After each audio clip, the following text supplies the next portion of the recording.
Die Antonov AN225 ist nun seit SIM-Update Nummer 12, also seit dem 21.03.2023, auch für Xbox erhältlich. Seit diesem Zeitpunkt beschäftige ich mich nun mit der Maschine und mir ist leider auch etwas sehr unangenehm aufgefallen, was ich aber jetzt lösen konnte. Um was es dabei geht, seht ihr hier in diesem Video und damit hallo und herzlich willkommen hier auf meinem Kanal. Mein Name ist Andi, schön, dass du da bist. Mit ein paar Wochen Verzögerung zum PC-Release dürfen wir also nun auch endlich auf Xbox mit der Antonov AN225 im Microsoft Flight Simulator abheben. Neben dieser Maschine released er am selben Tag auch die Antonov AN2. Auch dazu habe ich ein Video erstellt, dieses verlinke ich euch unten in der Videobeschreibung und oben rechts. Als ich zum ersten Mal im virtuellen Cockpit der AN225 Platz genommen hatte, fiel mir direkt eine Sache sehr unangenehm auf. Die komplette Optik im Cockpit machte auf mich einen sehr verschobenen Eindruck. Hebel und Schalter waren zu lang, unförmig, auch das Tablet auf der linken Seite komplett verzerrt, also viel zu lang gezogen. Und ich saß gefühlt vom Mittelpunkt meines Bildschirms irgendwie 3 Meter weg. Also auch viel zu weit von den Armaturen, vom Autopiloten und so weiter. Bewegt man nun die Kamera, wie jetzt hier im Beispiel nach links, verschieben sich die Größenverhältnisse. Die Größe des Tablets scheint mir jetzt korrekt, allerdings zu weit entfernt, dafür habe ich auf der rechten Seite die Knöpfe des Autopiloten im Auge. Drehe ich die Kamera zurück, geht mein Tablet wieder in den Widescreen-Mode, also irgendwas stimmt doch da nicht. Dreht man die Kamera jetzt hier einfach mal um 360 Grad, dann ist es auch sehr, sehr gut zu erkennen. Alles, was links und rechts, oben und unten ist von den Größenverhältnissen komplett deformiert. Zum einen macht es auf diese Art und Weise, sich frei im Cockpit zu bewegen, überhaupt keinen Spaß. Und zum anderen wurde es mir zumindest davon nach längerer Verwendung übel. Ich habe daraufhin dann angefangen, mit den Kameraeinstellungen mal ein bisschen herum zu experimentieren. Unter anderem habe ich die Drohnenansicht, also die Schaukastenkamera, einmal in genau die gleiche Position wie die Cockpit-Kamera versetzt. Und siehe da, wenn ich hier dann hin und her schalte, stimmen die Proportionen bei der Schaukastenkamera, also der Drohnenansicht. Ich sitze deutlich näher an den Armaturen, das Tablet hat die richtige Größe, die Schalter sind in der richtigen Größe dargestellt und gehe ich zurück in die Cockpit-Ansicht, habe ich wieder die verzerrte Darstellung. Und jetzt wollte ich es einfach mal genau wissen. Wie ist denn die Darstellung im Airbus A310-300? Ist mir das alles bisher noch nicht aufgefallen? Wir setzen uns mit dem A310-300 einmal an genau den gleichen Airport, an die gleiche Stelle und testen.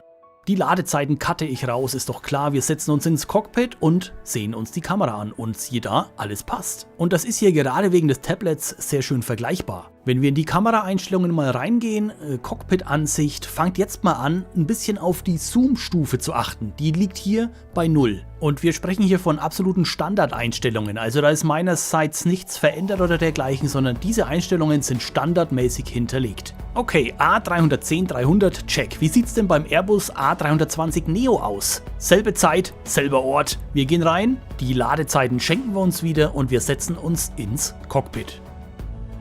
Und auch hier, alles gut. Alles sieht normal aus, nichts ist verschoben, nichts ist verzerrt, passt. Als nächstes werfen wir mal einen Blick in die Kameraoptionen, also sprich, was ist in der Cockpit-Ansicht standardmäßig hinterlegt. Die Einstellungen sind hier identisch zum A310-300. Die Zoom-Stufe steht auf 0 und auch alle anderen Werte sind gleich.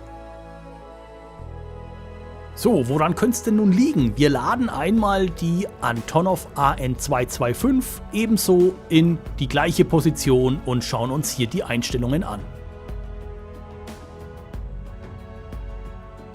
Und hier jetzt einfach nur nochmal, wenn wir uns gleich ins Cockpit setzen, der direkte Vergleich. Während beim A310-300 und beim A320 Neo die Proportionen allesamt gestimmt hatten, fällt hier in der AN225 sofort auf, dass irgendetwas nicht stimmen kann. Wir werfen also auch hier nochmal einen Blick in die Kameraeinstellungen, speziell in der Cockpit-Ansicht. Aber auch hier sind die Einstellungen exakt die gleichen wie bei den beiden anderen Maschinen. Alles auf Standardeinstellungen. Wenn man nun allerdings die Zoom-Stufe verstellt, und ich klicke mich hier mal langsam voran, ich kann es aber vorwegnehmen, ihr stellt die Zoom-Stufe hier einmal auf 50, dann stimmt plötzlich die Optik.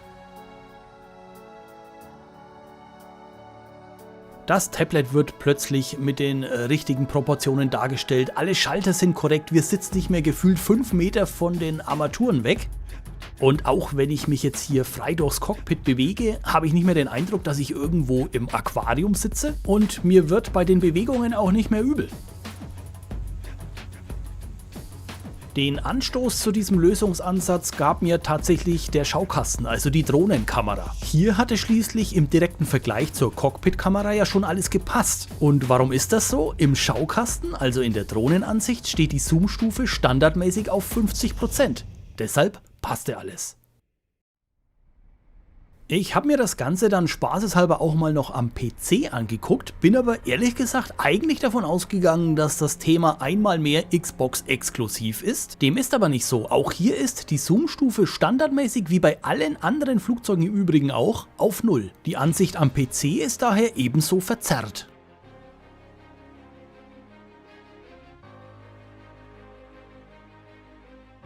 Da man hier über die Maus allerdings stufenlos ständig über das Mausrad ohnehin herein und heraus zoomt, wird das Ganze sozusagen im Keim erstickt und fällt eigentlich gar nicht weiter auf.